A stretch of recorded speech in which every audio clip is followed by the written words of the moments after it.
Nuestro invitado especial de hoy nació en Alicante. Allí creció rodeado de becerros y toros que criaba su padre, quien abrió lo que podría considerarse la primera escuela taurina de la población. Aunque él no quería ser torero y estudió Bellas Artes, terminó vistiendo de luces por primera vez en 1974. Tomó la alternativa en Zaragoza el 23 de mayo de 1976 de manos de Paco Camino y la confirmó en las ventas de Madrid un año más tarde con Curro Romero como padrino. Fueron más de 30 años dedicado con éxito a la tauromaquia. En 2009 salía a hombros de las ventas despidiéndose así de la profesión, aunque el 20 de junio de 2010 volvía a torear para darle la alternativa a su hijo Alejandro. Ese mismo año recibió la Medalla de Oro al Mérito en Bellas Artes. Esta mañana nos acompaña el extoreador Luis Francisco Esplá.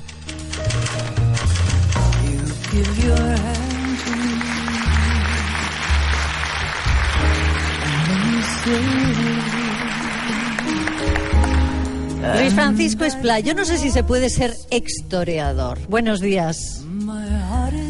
He procurado serlo. ¿Sí? De hecho, sí, he tratado de matar al artista. Es complicado. De todas formas, se habrán fijado ustedes en el detalle, toreador que no torero, porque a Luis Francisco Esplá le gusta más la palabra francesa. Sí, me parece más exacta para mí, pues como he entendido el toreo, la acepción francesa. Yo terminaba de torear y me quitaba el traje y era un individuo... Hombre, siempre interiormente sostienes esa tensión, ¿no?, de torero, pero ser torero era toda una filosofía de vida. Había que en la calle demostrarlo, ir bien vestido, en fin, era muy complicado, no era lo mío. Bueno, tú dejaste los toros en 2009, volviste en 2010 para darle la alternativa a tu hijo Alejandro, pero tengo la sensación de que lo echas muy poco de menos, ¿eh?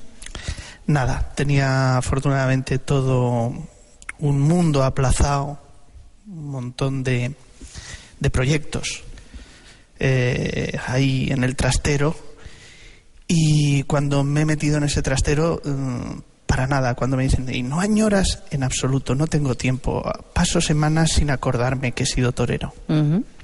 Bueno, ese día, el 20 de junio de 2010, dijiste que había sido bien tratado, aunque no mimado, por el toro, el público y la prensa. ¿Qué más se puede pedir, no? Yo no le puedo pedir absolutamente nada a la vida. He sido lo que quería ser. Y he obtenido un reconocimiento que a veces juzgo, y no lo digo por vanidad ni nada de eso, sino por encima de lo que muchas veces he hecho. Tengo una familia extraordinaria, tengo unos hijos que me respetan y tengo he dejado un público que me quiere, y al final eso es lo importante. Luis Francisco Esplá ha sido, por lo que acabas de decir, ya nos hemos dado cuenta, un bicho raro en un oficio raro de por sí. O sea, tú siempre has sido contracorriente, Luis Francisco. De alguna forma sí, he sido muy anarquista, y sobre todo cuando la vida intenta ponerme etiquetas, me rebelo. Quiero ser un animal inclasificable. Sí. Y el toreo, pues, de alguna forma vive poniendo constantemente etiquetas. Usted tiene que ser un torero de arte o de no sé qué. Usted tiene que pertenece usted a la familia de los Choperas, pertenece a la familia. Y yo me he rebelado contra el sistema en ese sentido, ¿no? Yo quería una autonomía que, bueno, he pagado bien cara, pero no lamento. Te acusaban cuando toreabas de falta de ambición. Decían, Esplá no tiene ambición. Sí, porque... ¿Eso es bueno o es malo? No lo sé, porque mi concepto del toreo era que el toreo me sirviese a mí como experiencia en la vida y no terminar sirviendo yo al toreo, convertirme de alguna forma en un mercenario del toreo. Es decir, yo tenía que hacer gravitar el toreo en torno mío y no yo terminar girando en torno al toreo. Eso es una cuestión que es más bien un planteamiento vital, ¿no? Y ordené el toreo así. Parece ser que no, que aquí uno tiene que arrojarse al toreo y despojarse absolutamente de todo, de sus creencias, de sus vivencias, de sus afectos, y a eso me he negado.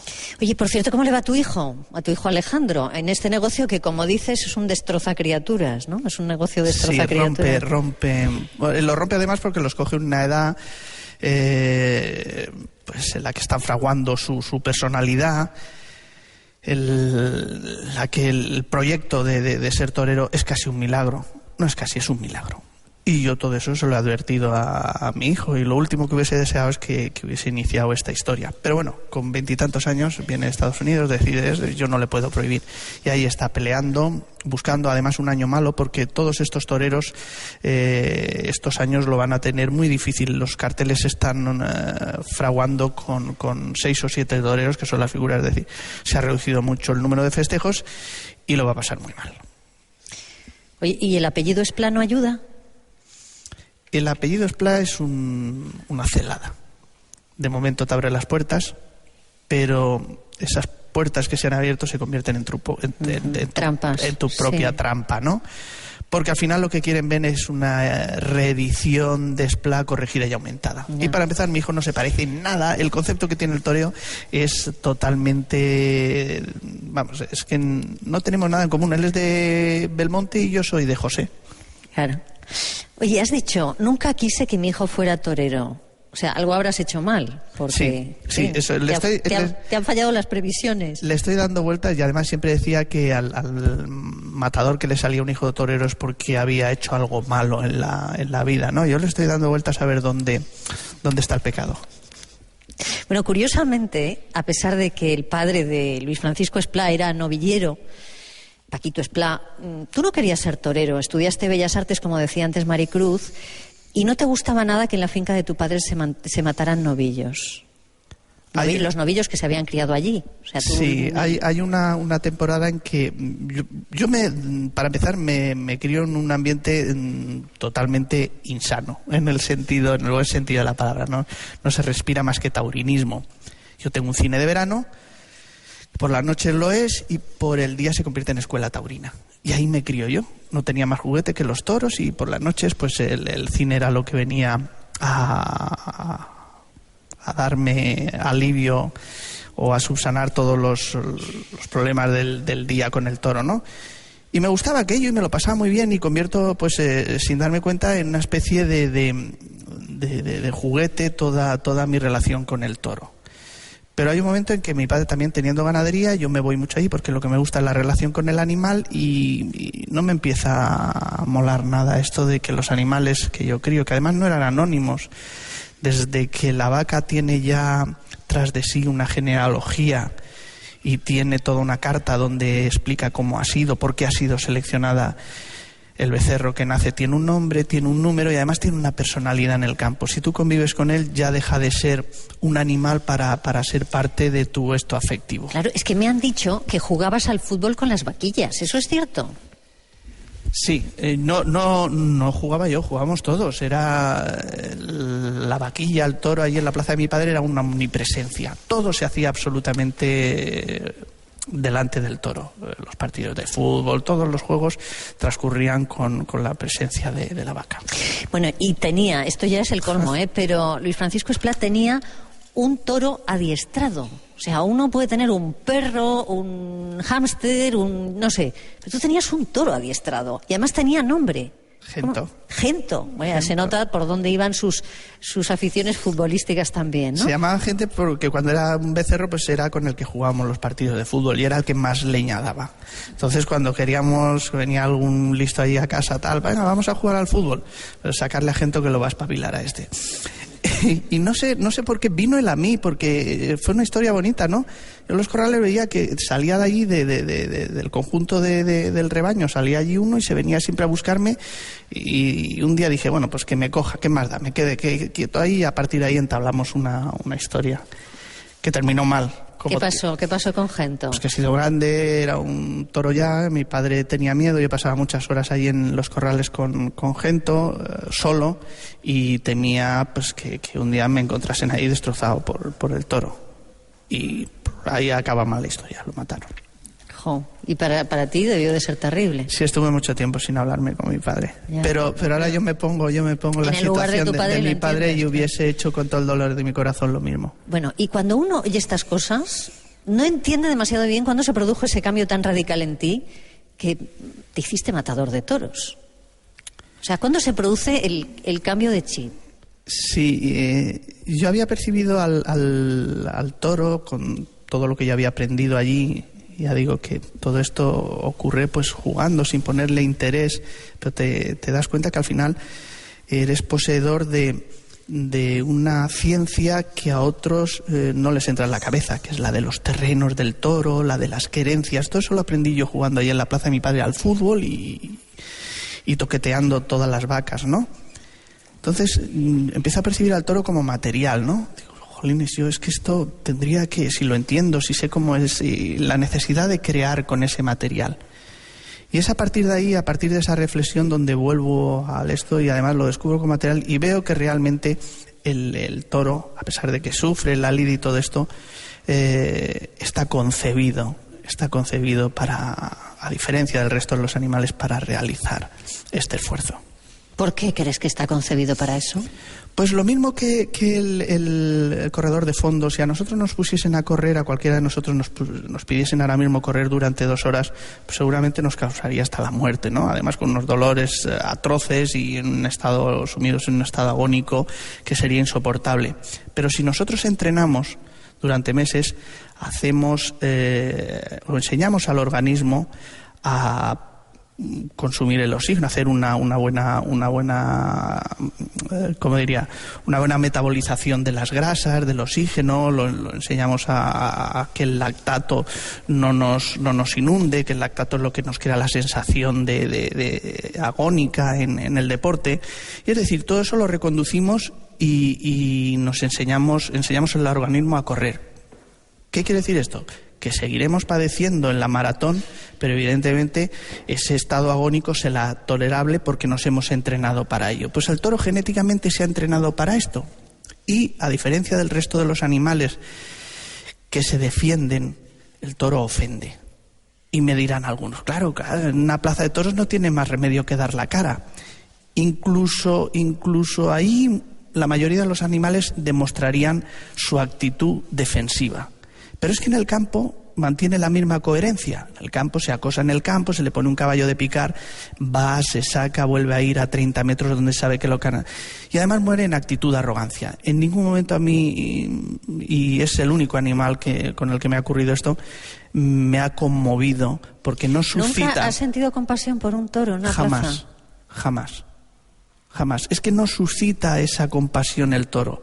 No implora como el resto de los animales. Cuando un animal está en el trance final, hay una mirada de desolación absoluta, sabe lo que... Y en el toro no, parece que es hasta el final amo y señor de la situación. Entonces no he sentido, no ha podido conmoverme de alguna forma. Pero tú entiendes la postura de personas como yo, y la respeto, a las que nos horroriza el sufrimiento de los animales. Y la respeto. Pero hay cosas más crueles que la espada de los toreros. Hay firmas o plumas que cuando vierten su tinta matan más que las propias espadas. Oye, tú eres capaz de matar un toro, pero eres incapaz de matar un pollo. Sí, ni un animal. No puedo ni matarlo ni verlo matar. Cuéntamelo del pollo. Hay una historia muy bonita porque estábamos matando unos toros a puerta cerrada en Benidorm, en la plaza de toros de Benidorm, y eran algo así como 20 toros, matábamos 2 diarios dependiendo de si el tiempo nos acompañaba o no. Y el último día les dije a la cuadrilla, mañana vamos a comernos un arrocito, vamos a hacer una paella con el pollo. Ese había un pollo hermosísimo por allí, por el campo. Digo, ¿lo veis? Fantástico, qué paella. Está el pollo pidiendo paella. Bien. Terminamos al día siguiente de torear y le pedí al puntillero, yo suponía que era el personaje más cruel de la cuadrilla, digo, córtale el cuello al pollo. Dijo, no, yo no, ni tocarlo, animalito. Bueno, pues el picador, que también puede ser en este aspecto un hombre grosero y... Venga, no, pues terminamos comiendo arroz a la cubana. El pollo fue indultado, digamos. Sí, el pollo sí. Hombre, si hubiese vivido el pollo hasta los 60 años, estaría jubilado ahora en la finca. Ya. Bueno, es que las historias con los animales de Luis Francisco Esplá son espectaculares, porque a su finca llegan, por ejemplo, unas cabritillas. ¿Y qué pasa cuando llegan unas cabritillas a tu finca? Sí, y un león que teníamos también, era divertidísimo, claro. en Alicante. ¿Pero qué pasa? Tú compras pues, unas cabras, ¿sí? Cuando yo llego al campo, vengo pues de alguna forma insuflado de ese espíritu totalmente ecologista. Venga, unas cabras para la leche. Y compramos 2 cabras, me parece. Pero claro, las cabras llega un momento en que dan leche, pero se van agotando, hay que cubrirlas y cuando vienen los cabritillos, para tú aprovechar la leche, hay que cortarle el cuello a los cabritos. Pero claro, cuando le vamos a cortar el cuello a los cabritos, que habían convivido con mis hijos, lo llevaban en los carritos con las muñecas y todo esto, uno se llamaba Jaimito, otro se llamaba Jorgito, otro Pepito. ¿Quién mata a Jaimito, a Pepito o a Jorgito? Pues bueno, la historia fue que en 2 años hice ahí una colección de 40 y tantas cabras. Y tuve que llamar a mi padre: papá, ¿quieres cabras? Sí, un camión entero para ahí. Y nos ocurrió lo mismo con los cerdos, ¿no? Estaría muy bien lo de la matanza, tal, no sé qué. Y me voy a por 2 cerdas ibéricas y me traigo un semental también para, digo, bueno, ya que vamos a tener que todos los años podamos matar. Y ahora empiezan a parir las cerdas. Y ahora una se llama Sabrina, la otra se llama Pantoja, el cerdito se llama Miguel Bosé. ¿Y quién le mete el cuchillo a un animalito de esos? Pues nada, 50 y tantos cerdos también en 2 años, porque crían más que las cabras. Bueno, en fin, ahora no te dedicas ni a las cabras, ni a los toros, ni a los cerdos, sino a los caballos, asturcones, ¿no? Sí, pero eso es pura afición, ¿eh? Ya. Porque si tuviese que vivir de ellos pasaría mucha hambre. Te dedicas a los caballos y a las palmeras. Unas Sí. palmeras que aguantan el frío. Sí, es el Trachycarpus, es una palmácea que aguanta 17 grados, 20 grados bajo cero y se vende para toda Centro Europa. Bueno, la historia del maestro Luis Francisco Esplá es inédita en la historia de la tauromaquia. 34 temporadas ininterrumpidas como matador. Yo no sé a qué atribuyes esa capacidad de resistencia. Alguna vez has dicho que tu virtud ha sido incorporar tus defectos a tu arte. ¿Cuáles han sido tus defectos? Pues no los defectos, las limitaciones. Uno tiene que ser en su presupuesto artístico muy honesto para plantear en torno a eso lo que quiere hacer. Muchas veces erramos porque queremos parecernos a alguien, pero hay un problema al final práctico de incorporación de todo aquello que queremos. Es decir, la idea que tiene el artista a veces técnicamente no es trasladable al material, ¿no? Y yo pues me di cuenta que no era un torero valiente, que tenía una lógica muy buena para entender a los animales, y que en definitiva yo tenía que ir hacia un toreo práctico, porque era y sacrificar dentro de ese toreo pues esa conciencia de arte que viene a rodear a todas las manifestaciones y especialmente al toreo, ¿no? Y he sido en eso que llaman un torero largo, un torero poderoso, y ha habido una renuncia a ser un torero artista. ¿Por qué? Porque era una cosa que no tenía, carecía de esa gracia, y lo único que tenía que hacer era prosperar en ese sentido. Y eso fue lo que hice, basarme en mis defectos para que incluso con el tiempo tus propios defectos se convierten en parte indelgajable de la personalidad. Es tu propia personalidad, es tu estructura. Yo tengo la impresión, visto desde fuera, de que entre los toreros hay muy poca solidaridad. Es decir, muy poca conciencia de colectivo, ¿no? Sí. Es aquello de si torea este, no toreo yo, o ya vimos lo que pasó con la medalla del mérito a las bellas artes, ¿te acuerdas? De Francisco Rivera, ¿no? Paco Camino, José Tomás devolvieron las suyas, en fin. ¿Qué pasa? ¿Hay mucho ego en el mundo del toro? Sí, sobre todo, vamos a ver, si esto es muy sencillo. Imagínese cómo están de enfrentados el Real Madrid y el Barcelona. No solo los equipos, sino las propias aficiones. Pues ahora multiplica eso por todos los toreros. Cada torero es un Real Madrid y un Barcelona, y cuando hacemos el paseillo nos convertimos desde el momento... Caminamos juntos, pero de alguna forma somos enemigos. Y lo que dejes tú de hacer, lo va a hacer el otro. Y demasiado bien nos llevamos con todo, y con eso al final hay sentido de alguna forma del compañerismo. Pero evidentemente lo que es la profesión y lo que es el espectáculo en sí, en el ruedo se generan muchas fricciones que luego derivan en todas estas historias. Estos días se está hablando mucho de toreo otra vez y del toro, del mundo del toro, porque Francia se ha convertido en el primer país del mundo en declarar los toros patrimonio inmaterial de su cultura, a pesar de que solo se torea en 4 regiones del sur. ¿Te ha sorprendido eso? No, 4 regiones, cuidado, pero serán 200 corridas, ¿eh? Ajá. Es que cuando hablamos de 4 regiones, porque no puede prosperar por ley hacia arriba. Hay una ley que impide que en los sitios donde no existe tradición taurina no pueda incorporarse. Si en estos momentos se pudiese abrir la mano en Francia, crecería el espectáculo hacia arriba seguro. De hecho, hay una cosa singular en Francia, y es que las ferias de Nimes y Béziers, que son de las más importantes, se anuncian en el metro de París. Es curioso, ¿no? Es como si... Entonces no te ha sorprendido nada. Como si anunciasen la feria de San Isidro en el metro de Barcelona en estos momentos, ¿no? Una cosa parecida. No me ha sorprendido, porque el aficionado francés tiene un calado que ya quisiera para sí el español. Oye, una pregunta. ¿Un torero le tiene más miedo al ridículo que al toro? Sí. Le tiene, y además los miedos más atroces o los miedos que nos cercan de alguna forma y nos preocupan son los propios de la escena. El miedo al ridículo, el miedo al fracaso. Los toreros, y yo estoy convencido, si fuesen honestos, y que de hecho lo son en ese sentido, a la pregunta de ¿qué prefieres, un petardo en Madrid o que te coja el toro?, indudablemente todos dirían aquí. Luego ya sale el toro y el instinto de conservación nos lleva a defendernos como podemos. Pero con sinceridad y desde esta poltrona todos dirían, prefiero que me coja. Porque un torero le tiene miedo a la muerte. ¿Tú le tienes miedo a la muerte? Ninguno. Tengo un concepto de la muerte totalmente natural.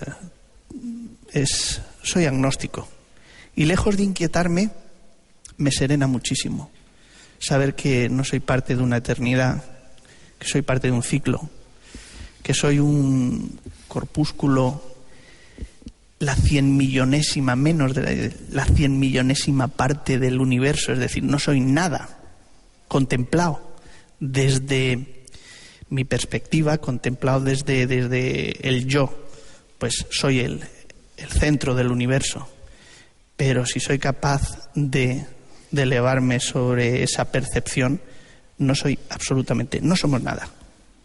Bueno, Luis Francisco Esplá mató al toreador, pero renació como criador de caballos, cultivador de palmeras, pintor y escritor. Escribes todas las semanas en Época.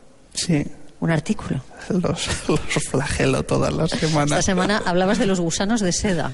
Sí, hablo de cosas insignificantes, pero que a mí me parece que siempre tienen una lectura, yo creo que conmovedora, ¿no? Los nietos, ahora veo a nietos y hijos de mis amigos, han perdido el contacto con la naturaleza, con lo orgánico. A mí me parecía fantástica la lección a la que nos inducían los gusanos de seda. Era el primer contacto con la biología, el primer contacto con lo orgánico. En ellos, dada la rapidez con la que se daba, podíamos presidir el ciclo de la vida, la muerte, el sexo, todo se daba en una caja. Y además tú eras como una especie de Dios que, como sabías lo que iba a ocurrir, esa predeterminación te otorgaba el privilegio de observar aquello como una especie de Dios, ¿no? Y te revestías de responsabilidades porque era el primer ser vivo a tu cargo. Seres vivos que dependían de ti. Claro, y la posibilidad de con un gesto aniquilarlos o darles de comer. O sea, todo eso cargaba a los niños de unas responsabilidades que ahora, pues, con una Nintendo aquí me los tienen llenitos de tics. Sí. Menos de responsabilidad de todo, pero hay unos guiños y unas cosas a los niños que es para asustarse. Antes has mencionado esa placita escuela que tenía tu familia, la familia Esplá, en el barrio alicantino de Los Ángeles, que fue demolida el año pasado, creo, coincidiendo con tu retirada, ¿no? Y allí estaba ese cine de verano en el que aprendiste los diálogos de muchas películas. ¿Lo sigues recordando o no? Pues algunos sí. Porque ahí estaba normalmente una semana duraba la película. Y además eran películas que se repetían, sobre todo las españoladas, aquellas famosas, se repetían porque nos obligaban, yo creo que obligaban por tantas corridas, o sea, por tantas películas españolas te autorizaban una extranjera. dependiendo del cine y todo esto. Entonces estábamos obligados a consumir, cuando la veías una vez, pues ya el resto de esto estabas tú gravitando alrededor de aquello sin ver la película, pero claro, la ibas oyendo, ¿no? Era como la música de fondo. Ha sido la música de fondo de mi vida, de mi infancia. Bueno, he leído que uno de los grandes atractivos de ese cine de verano era ver a las salamanquesas que corrían por la pantalla. Sí, bueno, era divertidísimo. Y cuando, como estaba todo tan restringido, cuando esa salamanquesa se paraba en el pecho de una... Pecho no, digamos teta, la teta de una señorita, ¡oh!, bramaba al cine. Era fantástico. Quiero que escuches una cosa, a ver si te suena esta canción. Bambino, bambino, bambino, tú siempre estás plantado allá por esa esquina. Todo es fumar, todo es mirar aquel balcón. Pobre chaval, si la pasión ya te domina, será un sufrir, querrás morir en tu obsesión. ¿Que te suena o no te suena? Y hace más de 40 años, bastante más de 40 años que no la oía. Esta dio origen a mi pseudo nombre. Un apelativo cariñoso, ¿no? Sí. Te llaman Bambino. Me llama todo el mundo Bambino. No, todo el mundo me llama Bambino. ¿Sí? Bambino. Qué curioso. Hasta mi nieto me llama Bam Bam. ¿Ah, sí? Sí. No me dice abuelo ni nada de esto, Bam Bam. Bueno, a Luis Francisco Esplaya han visto ustedes que le interesan muchas cosas, desde la poesía hasta el judo, el jazz, bueno, todo. Creo que empezaste a practicar judo cuando eras un chaval, que te apetecía matar a todo el mundo, pero descubriste que la violencia es una cosa de cobardes, y eso me ha gustado mucho. Sí, yo hice judo no para obtener una herramienta, sino para obtener un arma con la que vengarme del mundo. Y invirtió completamente mi sentido o mi relación con el universo en general, ¿no? Porque me di cuenta que al final el que emplea la fuerza no deja de ser un cobarde y un villano. El que la tiene y el que sabe hacer uso de ella es el personaje a imitar. Y que la vida, sobre todo, y esto es maravilloso, aprendí que es un delicado juego de equilibrio, donde un equilibrio dinámico, no estático, que es propio de alguna forma de los ascetas, ¿no?